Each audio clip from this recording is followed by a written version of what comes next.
And this is my last remaining. Hi, I'm Jason. And I'm Alex. And you're watching Eric Live on the Air.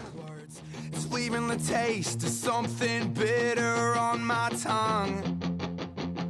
I'm leaving a lot. Alright, so I am here with Jason. Alex. and you guys are in Go Radio. Yeah. We're on the second to last day of the On Your Side tour. Mm-hmm. Yeah. What are the plans after that? I know it's pretty disappointing, or not disappointing, but depressing, like for it to be coming to an end. You know, it's something you kind of get used to. As you tour, you realize that you're going to make all these awesome friends and you won't see them for a long time. But, you know, touring in general, that's kind of how it goes with everything. Every relationship you make is momentary. But, no, we get done with this and we go home for, what, like 8 days and get ready for the headlining tour. So we're super pumped about that, you know?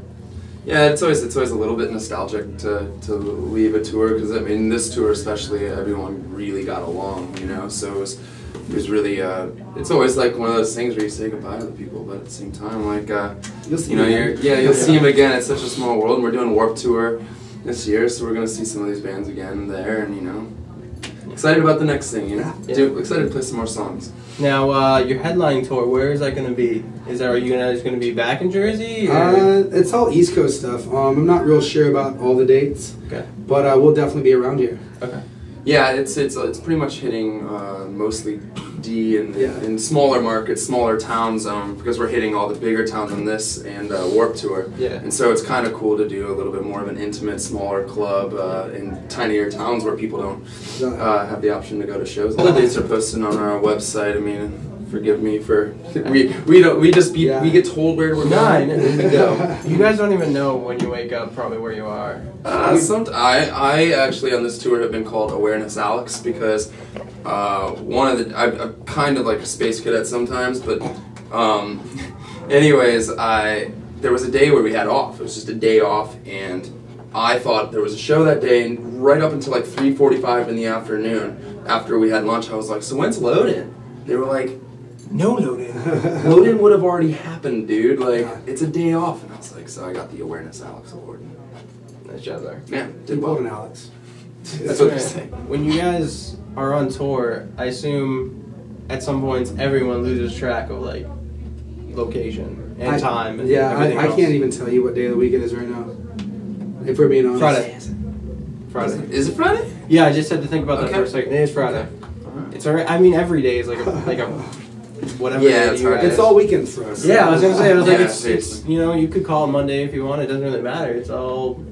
The only way to judge it really is what time the show starts, because sometimes on the school days, the show starts earlier to cater to people that you know have school the next morning or have college or whatever, you know.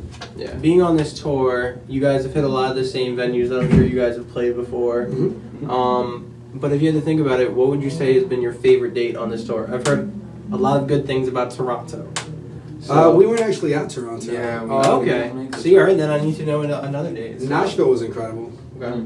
Nashville was absolutely amazing. Yeah, the Nashville was definitely the one that I think stood out most because we had never played there. We had never actually played Nashville. We had played like kind of the burbs and suburbs around it. But we had never actually played Nashville, and we played, and it was insane. It was crazy, and like people knew the words, and we were just like blown away. You know, it was probably one of our most. It was a memorable night. It was good for sure. Yeah. When you think of Warped Tour, what is the first thing that you think of? The first thing I think of, I think legendary. Yep. As cliche as that is, it is. It's like that. It's like that landmark. You get to the point where I remember doing those like Ernie Ball Battle of the Bands, just trying to like play the one show. Like, oh, I hope I can play that one show at Warped, you know. And to be able to do the whole thing our first year, not even just do 1 week, to do the whole thing is awesome. But I think of a lot of childhood memory type stuff, you know. So, definitely legendary. That's the first word that comes to mind. Then a question that I've been asking all the bands tonight, so I've gotten some different answers, is cannot be music related, but a hidden talent. I don't know that I have any. You're a fantastic dancer. No one will ever be able to take that away from me. Your hidden, I'd say his hidden talent would be waking up with the most pep in his step in the morning. Yeah? I'm always really happy. He's really happy when he wakes Every up. time I've seen you, you've always been pretty happy. I'm a happy guy. But it's pretty impressive. He can wake up and everyone's just like, oh, like if we have to wake up in New York City, we had to wake up and do a bunch of stuff early in the morning. We were all like, oh, and he was like dancing around and having a good time. Hidden talent. I don't know if I have any. Come on. I can heel click really well. I can do that. I can do the heel clicker thing. He's the only 7-foot leprechaun you'll ever meet in your life. Okay, not in here because I feel like you'll probably hit the ceiling. Oh, I could do it in here. Really? You want a little sneak peek? I want to see this. Here, Give him the good stuff. I'm gonna give you the good stuff. Give him the good stuff. Can't even really see it. Wait, can you do it again? I couldn't even see. That is fantastic. I did not see that coming. That's my only hidden talent. And that's the thing is, you think when someone says heel click, you're like, how impressive could this be? That's as impressive as that can be. Yeah, I mean, It's like out of a movie or something. When you're that tall, you got it way up there, man. How tall are you? I get practice during the show. 6'3", I think. Last time I checked, I don't think I've grown any since high school. I think I stopped. I mean, well, how old are you now? What, you just overpower everybody else? I'm tall. Well, actually, we constantly get that we're the tall band. We're constantly towering how over all the tall are you? bands around us, and everyone's just like, "You guys are so tall." I'm like, yeah, he's 6'2". He's 6'2", pretty much 6'3". The other guys are. Matt's 6'2". Steve's like probably 5'11". Yeah. I know you guys just put out Lucky Street. What would you say has been like the biggest surprise that's come out of that album? Like the response, like that you've gotten. I think just the fact that people got it, that people understood it. You know, like we knew we were taking a giant step. You know, putting out the songs that we were putting out, and you know they're not all straight pop songs, and they're not all about girls. Yeah, they take on so many different meanings, and just the fact people understood it and got behind it, I feel like is a huge surprise to us. Yeah, I agree.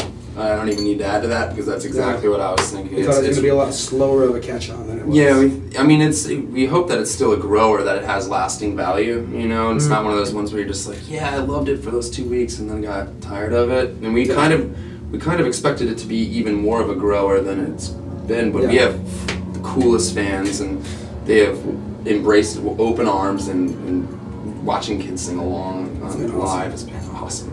So it's been cool, and it's interesting. Songs that we didn't necessarily know were gonna do well or be hits with the fans ended up being hits, and so it's kind of cool. Another question just for you, because he will go down in infamy for this freaking answer, but weirdest fan interaction story. You're not gonna beat him, so. I am not gonna beat him. He's got some good ones though. Does he know the one? Yeah, I told him about the dude that wanted to eat my penis for power. Oh, I remember that. And you got a couple stalkers out there too. Was it eat your penis? It's a joke. Yeah, okay. It's a joke. It's a joke about that situation. I can't even. I will talk about what happened today. I was on the phone and I was trying to pick up my girlfriend, and she was at a Walmart.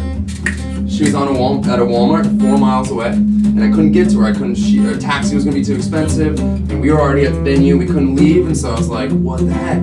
And a bunch of our like diehard fans were standing outside, and they were like, "What's how you doing, Alex?" And I go, "Well, not really good. My girlfriend just took a train and I can't even get her. I'm trying to find a way to get her. I got stranded. She's stranded." And they go, "We'll give you a ride." So I hopped in the minivan with her mom, with all their mom. There were like 8 of our fans and their mom, and we drove and picked up my girlfriend. So that was pretty cool. It's not like crazy, but that's really cool. That's probably my coolest story. I told him I would talk about it too. Did you know he was going to tell you that story? It was like right on. Oh no, he's improv all day. Yeah, it's really good. That's how the albums get made. Just give him a guitar and be like, "Hey, what I are you was gonna play there?" Just in case it was running that put up, just in case someone's gonna run. There's a chase scene. You should go into what is it? Forgetting Sarah Marshall.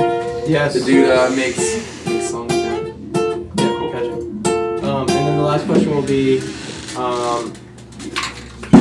10 inches. Never mind, it's not what he's gonna ask. impressive though. Also a lie. If you're 10 inches, you're in the wrong business. Porn star. That's what you're gonna be.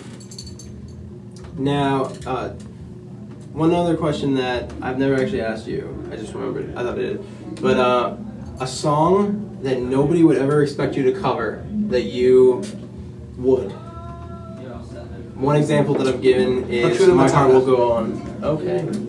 You're ready. That would be awesome. We have crazy sound checks, and I would like that. we've been I love singing that song. Yep. We've been singing that one a lot, but that would be awesome.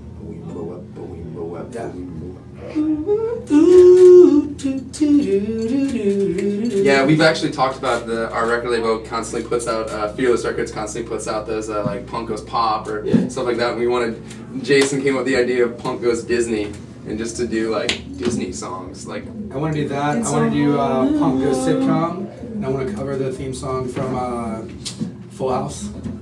that's awesome. That's awesome. It'd be incredible. If you could get Bob Saget involved somehow, that'd be.